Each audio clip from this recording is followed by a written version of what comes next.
வணக்கம் நண்பர்களே. திரு C Joseph Vijay எனும் நான் அப்படின்ற ஒரு வார்த்தையை கேட்க தமிழக மக்கள் நிறைய பேர் ஆர்வமா இருக்கீங்க அப்படின்றது எனக்கு தெரியும். ஆனா அந்த ஒரு வார்த்தையை கேட்க தமிழக வெற்றி கழகத்துக்கு இன்னும் 13 பேர் எம்எல்ஏக்கள் ஆதரவு கொடுக்க வேண்டியது இருக்கு. அது எந்த கட்சியில இருந்து கூட்டணி வரும் அப்படின்றது வெயிட் பண்ணி பொறுத்திருந்து பார்ப்போம். ஆனா தமிழக வெற்றி கழகத்தை மட்டும்தான் ஜெயிச்சுமே இன்னும் நிறைய பேரு விமர்சனம் பண்ணிட்டு இருக்காங்க. சோ இதுல இருந்து என்ன தெரியுது அப்படின்னா எந்த அளவுக்கு வன்மத்தோட இருந்திருக்காங்க அப்படின்னு தெரியுது. மதுரையில ஒரு தொகுதியில ஜெயிச்சுட்டு தமிழக வெற்றி கழக வேட்பாளர்கள் என்ன பண்றாங்க அப்படின்னா கார்ல போறாங்க.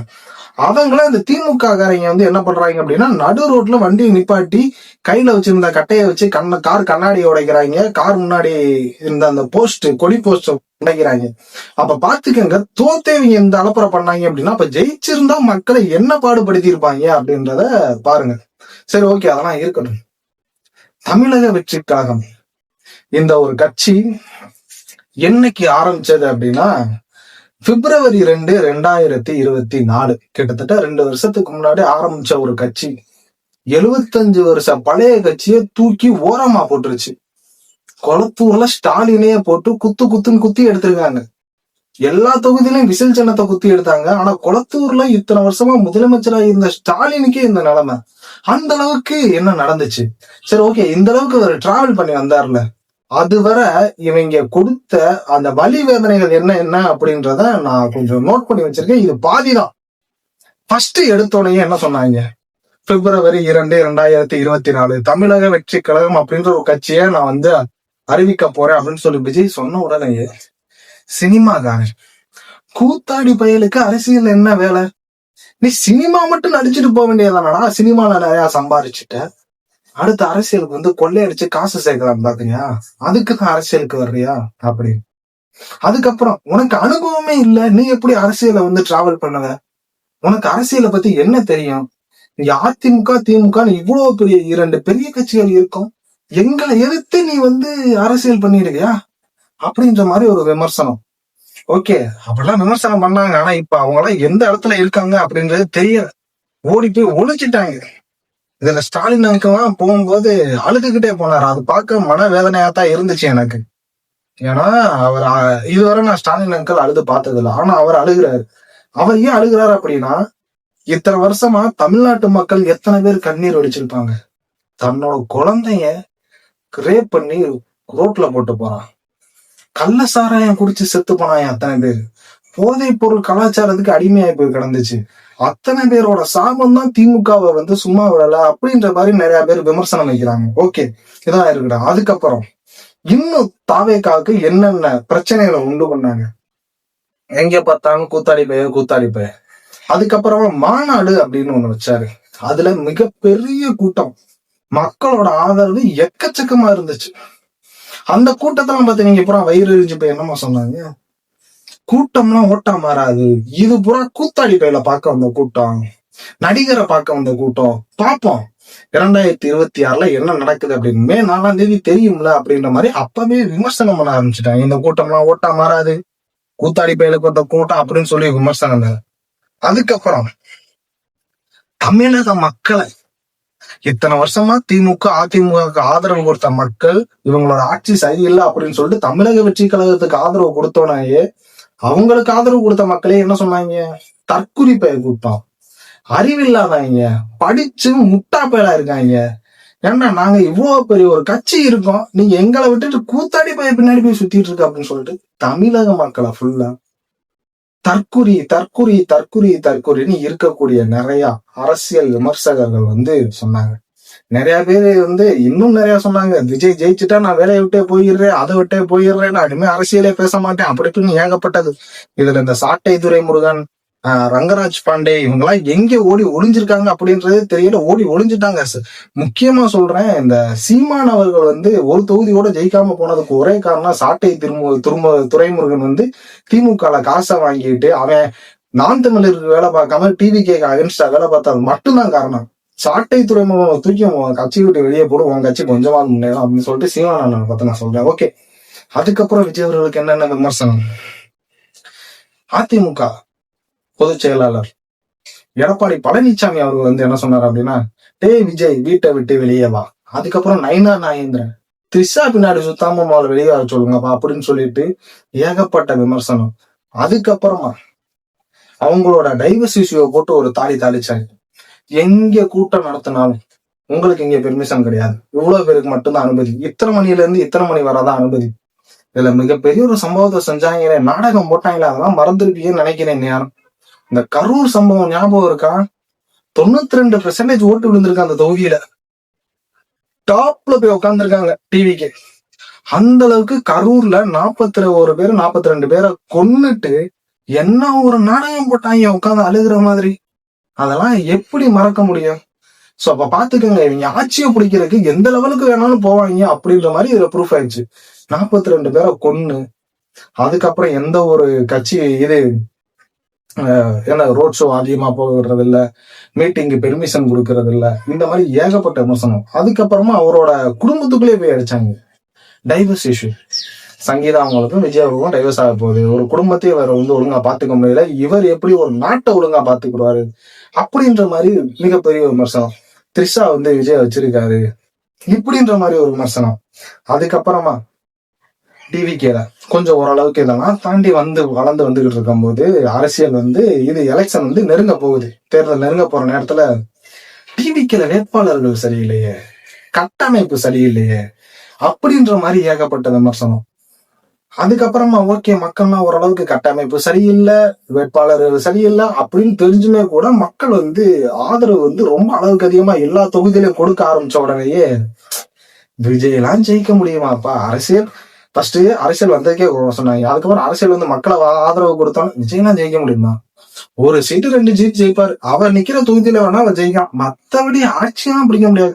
என்ன அடுத்த எலெக்ஷன் எதிர்கட்சியா வந்து உட்காரலாம், இந்த எலெக்ஷன்ல ஒண்ணுமே பண்ண முடியாது இப்படின்ற மாதிரி ஏகப்பட்ட விமர்சனம்.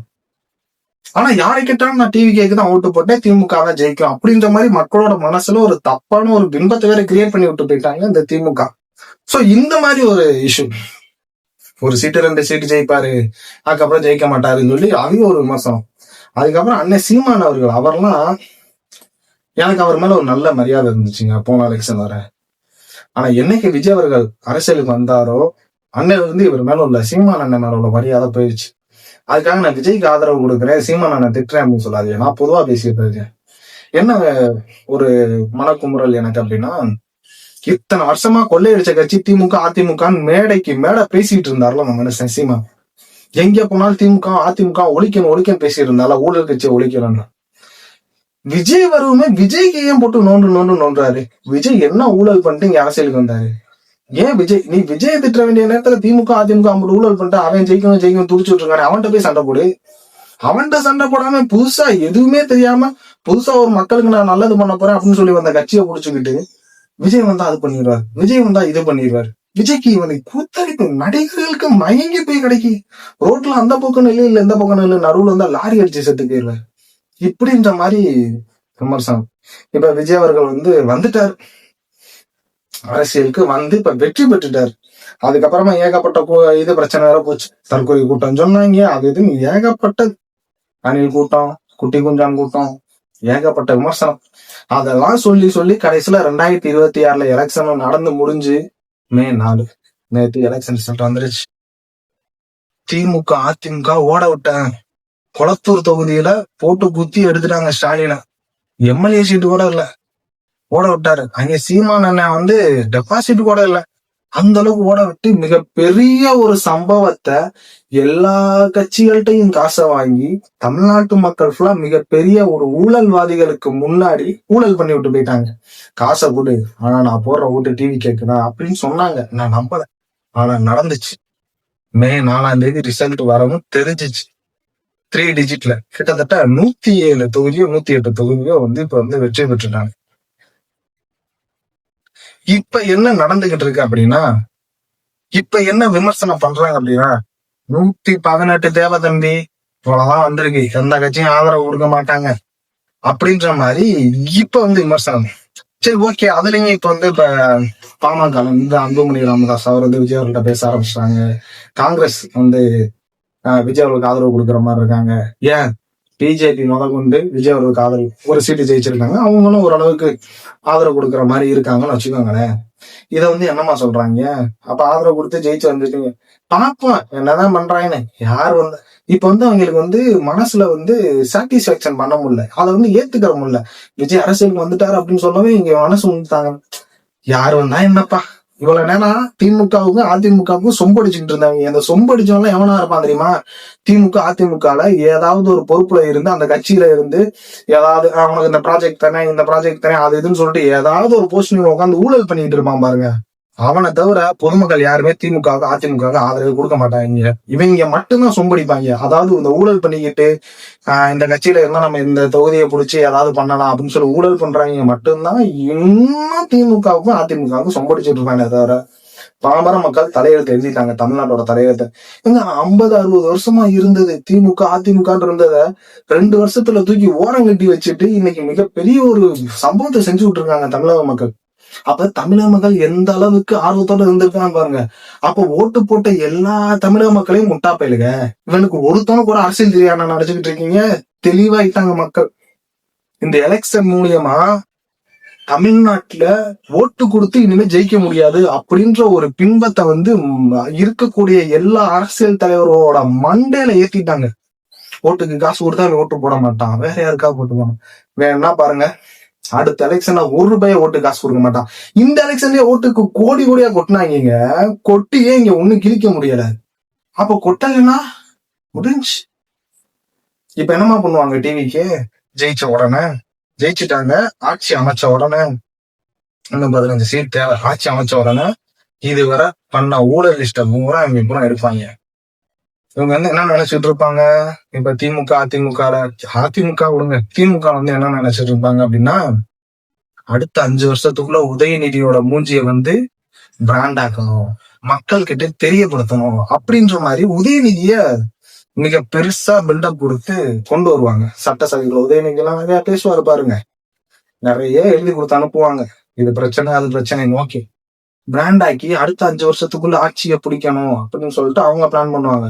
ஆனா இங்க பிளான் எந்த மாதிரிமா இருக்கும்? இவங்க சும்மா விட மாட்டாங்க. இருக்கக்கூடிய ஊழல் பண்ண எல்லா லிஸ்டையும் எடுத்து வச்சு ராடடி அடிக்கிறாங்களா இல்லையா மட்டும் பாருங்க. பிஜேபி காலில் போய் எல்லா தலைவர்களும், அதாவது திமுக இல்ல பெரிய பெரிய புள்ளிகள், ஊழல் பண்ண நிறைய அரசியல்வாதிகள் எல்லாருமே பிஜேபியோட காலில் போய் விழுகக்கூடியக்கான ஒரு சூழ்நிலை சீக்கிரமே, ரொம்ப ரொம்ப சீக்கிரமே நடக்கும். அதுல எந்த விதமான சந்தேகமுமே இல்லை. ஓகே, இப்ப நம்ம என்ன பேசிட்டு இருந்தோம் இங்க போயிட்டு. ஓகே, ஜெயிச்சதுக்கு அப்புறமுமே கூட இன்னும் ஏகப்பட்ட விமர்சனம். பிஜேபியோட ஆதரவுல ஓட் மிஷினை ஹேக் பண்ணி விஜய் அவர்கள் ஜெயிச்சுட்டாரு அப்படின்னு தான் சொல்றாங்கப்பா. இது எப்படிப்பா ஏத்துக்கிறது? அவங்க ஜெயிச்சாங்கன்னா நேர்மையா ஜெயிச்சாங்கதான். ஆனா விஜய் அவர்கள் ஜெயிச்சா எந்த மாதிரினா, பிஜேபியோட கூட்டணி வச்சு, மறைமுக கூட்டணி வச்சு ஓட் மிஷின்ல ஏதோ ஹேக் பண்ணி ஜெயிச்சுட்டாங்க அப்படின்ற மாதிரி. ஆக மொத்தத்துல இன்னுமே விஜய் அவர்கள் ஜெயிச்சுட்டாரு, மிகப்பெரிய ஒரு ஆதரவு மக்களுக்கு இது மக்கள் கிட்ட இருந்து விஜய் அவர்கள் கிடைச்சிருக்கு அப்படின்றத ஏத்துக்க முடியாம நிறைய பேரு சுத்திட்டு இருக்காங்க. ஆனா அவங்க எல்லாம் யாரு தெரியுமா? எபவ் 45-50க்கு மேல உள்ளவங்க தான் இந்த மாதிரி பண்ணிட்டு இருக்காங்க. அதுவும் தமிழ்நாட்டில் உள்ள ஆண்கள் மட்டும்தான். பெண்கள் ஓட்டு, படித்த இளைஞர்கள் ஓட்டு, அந்த ஃபர்ஸ்ட் என்ட்ரி 18 வயசான அந்த இளைஞர்களோட ஓட்டு எல்லாத்தையும் வலிச்சு தொடச்சு மொத்தத்தையும் எங்க போய் அந்த மனுஷன் அள்ளி எடுத்துட்டு போயிட்டாப்ல, கொத்த எடுத்துட்டு போயிட்டாப்ல. சோ இனிமே எனக்கு தெரிஞ்சு நான் ஓப்பனா சொல்றேன், இன்னுமே நிறைய பேர் திமுக அதிமுக திரும்ப தலை தூக்கும் அப்படின்ற ஒரு நம்பிக்கையோட காத்திருந்தாங்க. தமிழ்நாட்டுல என்னைக்காவது விவரம் தெரிஞ்ச காலத்துல இருந்து நீங்க யோசிச்சு பார்த்திருக்கீங்களா திமுக அதிமுக தவிர வேற கட்சி வரும்னு? ஆனா இன்னைக்கு வந்துருச்சு, மாற்றம் ஏற்பட்டுருச்சு. உங்களோட கருத்து என்ன அப்படின்றத இந்த வீடியோக்குள்ள கமெண்ட் பண்ணுங்க.